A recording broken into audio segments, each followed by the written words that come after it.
As a former pro, people ask me all the time what my proudest moment or what my best moment in football was.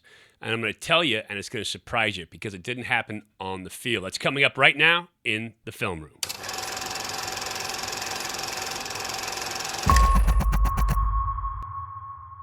Hey, everybody. Welcome to Elite Athletes TV. I'm Mike Pawlawski, former 11-year pro and world champion quarterback.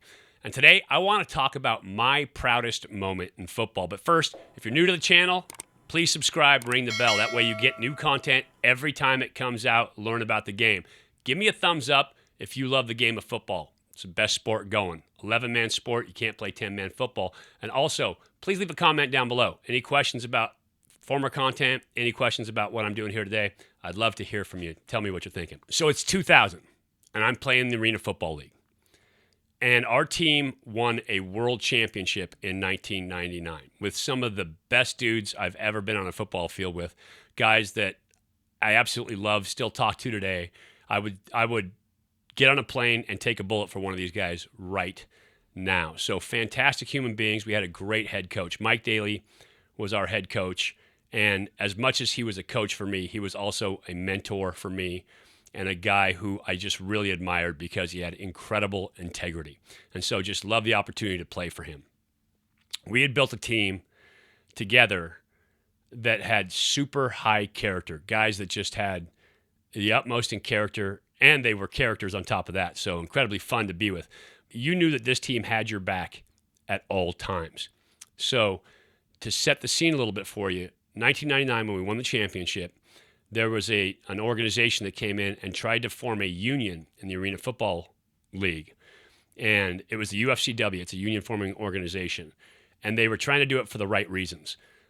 Players in that league weren't making a ton of money. There was a few high-paid quarterbacks and a few high-paid skill position. But there were guys, I was making more than I made in the NFL, but there were guys that were making $600 a week. And so in terms of pay rates, in terms of treatment, in terms of facilities, there was just a lot to be desired in that league. And so they came in trying to help the players out. In 1999, during the playoff run, they came in and they wanted to talk to me during the season. I said, whoa, I'm playing football. I'll talk to you guys as soon as the season's over, but not right now. We need to talk about this. Stop what you're doing. And so in the offseason, they came out and talked with me about what was going on. Well, I'd written a thesis on antitrust versus labor law in professional sports. And so I was fully versed in the issues that we were dealing with.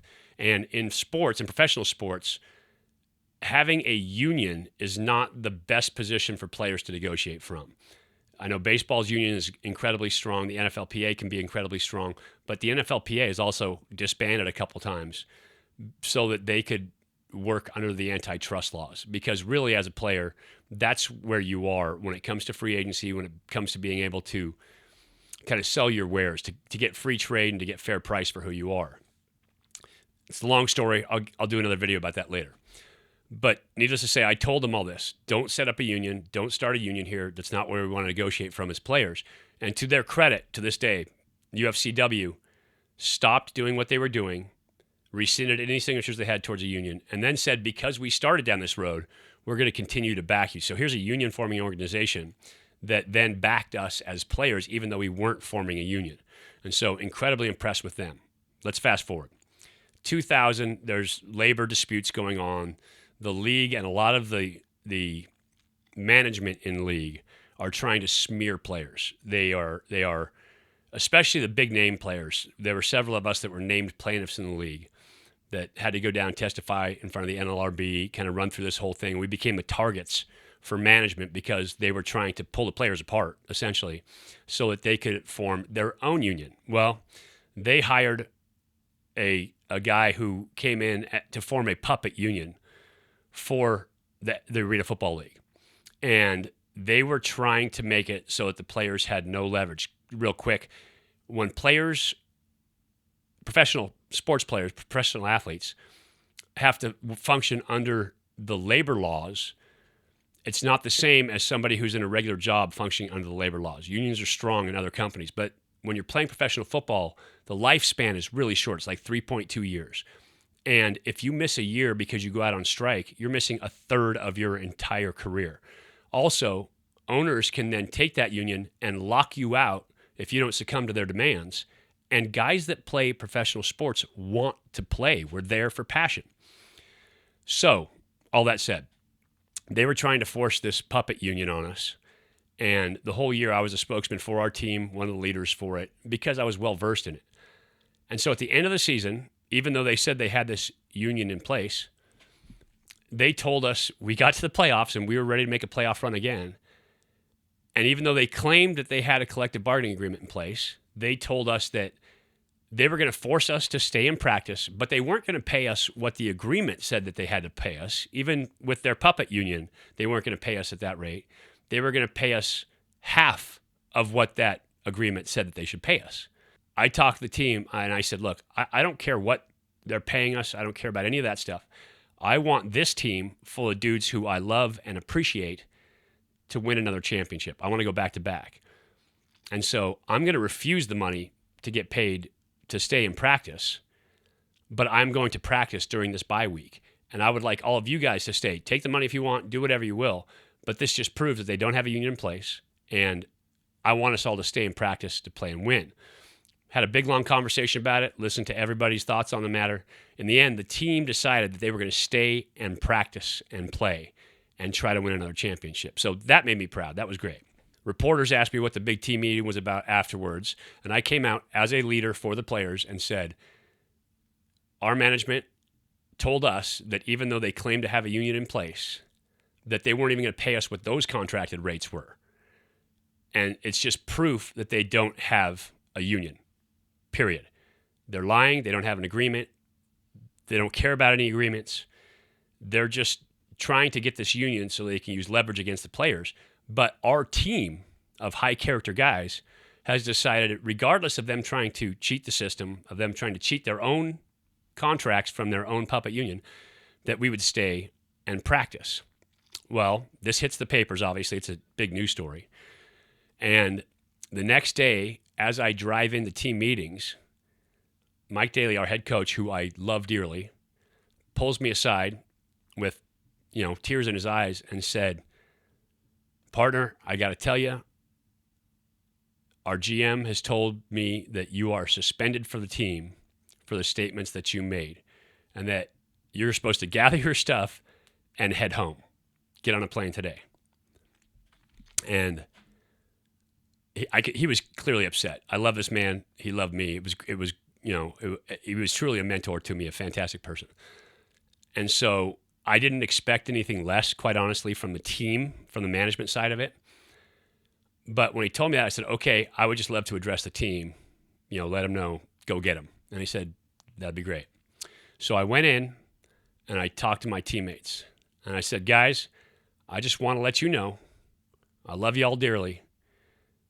Our general manager has decided that in spite of the fact that they're cheating the rules, they're cheating their contract, they're doing everything else, because I pointed that out in the press, that he has now suspended me and he is sending me home. Just want to tell you guys I love you. I appreciate playing with you. I want you to go get them. Win yourselves another championship. I'm heading home. I'm not coming back. I'm not going to play for this management again. I'd play for Mike Dailey anywhere, but I wouldn't play for this management again. And literally, the moment after I said that, one of my linemen, Kyle Moore Brown, another dude who just an absolute warrior, loved this man like a brother. I would go anywhere to help him at any time. Stood up and said, if P gets suspended, I'm suspended. I'm not playing. Done. Stands up, comes over, stands next to me. Next lineman pops up. Mark Valvo says, same thing. If he's not playing, I'm not playing. I'm out. And to a man in that room, everybody stood up. Leroy Thompson, Greg Hopkins. I could go down the list of guys that all did it. Stood up and said, if he's not playing, I'm not playing. And I told him, I said, look, this is paychecks for you guys. Play. Do your thing. They all refused to play because of what the team did to me. And for me, as a quarterback, as a teammate, as a leader on that team, that is truly my proudest moment in football. Had nothing to do with on the field.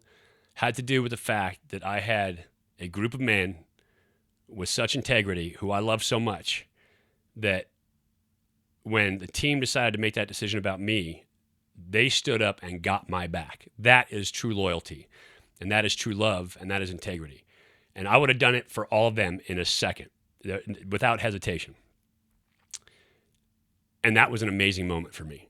And so for me as an athlete, as a player, but more importantly as a person, that meant so much to me. Still love those dudes.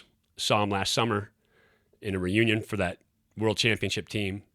And it was an amazing moment. We all left that meeting. They came back over to my place. I ordered pizza for the entire team, and we sat around playing cards, BSing. So I think some guys were playing dominoes, but just talking about the whole situation. And the team actually went down and kind of stormed the management's office and raised hell down there with them too. So eventually the team caved, and they didn't send me home. They didn't suspend me for that game. But I also didn't take the check.